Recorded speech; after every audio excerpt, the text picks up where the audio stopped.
President Donald Trump has temporarily put his sons in charge of his company, but the Trump Organization still does business abroad.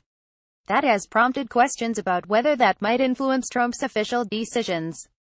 A look at some of his business partners and contacts in Asia, where he is winding down a five-nation trip. Philippines. Trump's partner in a Philippines venture, Jose E.B. Antonio, was named a special envoy to the U.S. by Philippine President Rodrigo Duterte on October 28, less than 2 weeks before the November 2016 U.S. election. Antonio is chairman of Century Properties Group Inc., which partnered with Trump for the branding of the posh Trump Tower in Manila's Makati business district. The $150 million, 57-story tower was quietly turned over to unit owners earlier this year. The muted opening contrasted with the project's high-profile 2012 groundbreaking rites, when Trump's sons Donald Jr. and Eric posed for cameras in Manila, smiling and holding shovels.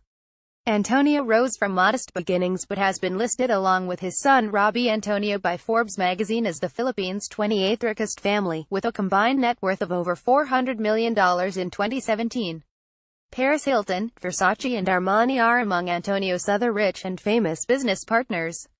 The businessman has said he has known Trump for many years, and his son Robbie is described on his company's website as a good friend of the Trump family. China. Trump has met plenty of Chinese entrepreneurs, but his biggest friends in China in financial terms are state-owned banks and companies. Industrial Commercial Bank of China Limited, the world's #1 commercial lender by assets, is among the biggest tenants of Trump Tower in Manhattan. Its lease ends in 2019, which has prompted questions about how a sitting American president's family company will negotiate new terms with a bank controlled by the Chinese Communist Party. Trump's partners in Trump World Golf Club Dubai and the Persian Gulf awarded a $32 million contract to China's State Construction Engineering Corp. To build the project in a deal reported in September by McClatchy. That prompted questions about whether the Trump Organization was honoring its pledge not to do business with foreign governments. In the private sector, Jack Ma, founder of Alibaba Group, the world's biggest online commerce company by total sales, was among the stream of Chinese business leaders who visited Trump Tower in Manhattan to meet the president following his election. The Kushner-Cuz, the family company of Trump's son-in-law Jared Kushner, cut short a sales campaign in China after a Chinese businesswoman, Ding Yang, was linked to an effort to attract investors in exchange for U.S. visas that advertised ties to the Trump family. Inbang Insurance Group Limited, one of China's biggest insurers, discussed possibly investing in a Manhattan skyscraper owned by Kushner-Cuz. Those talks ended in March without a deal. Japan. Masayoshi Son, Japan's richest man and the chief executive and founder of SoftBank Group Corp., was quick to visit Trump after the 2016 election and to promise $50 billion for investments in U.S. startups that he said would create 50,000 jobs. After the meeting in Trump Tower, the then-president-elect praised Son as a great man of industry. Son, 60, said he had visited Trump to celebrate his new job, adding, "Because he said he would do a lot of deregulation, I said, this is great, the U.S. will become great again." A Japanese of Korean ancestry who graduated from the University of California, Son has won both criticism and accolades as a daring investor who has gathered partners in diverse technology sectors from around the world, and has been likened by some to billionaire investor Warren Buffett. Indonesia billionaire Hari Tanu Suwatibio founded his own political party and had ambitions to run for Indonesian president in 2019, but now says he'll support current President Joko Widodo. His company is building 2 resorts in Indonesia, one in Bali and the other in West Java, that Trump's business is involved with through management and licensing deals. Usually known as Tano, the 52-year-old tycoon is the founder of the media and real estate conglomerate MNC.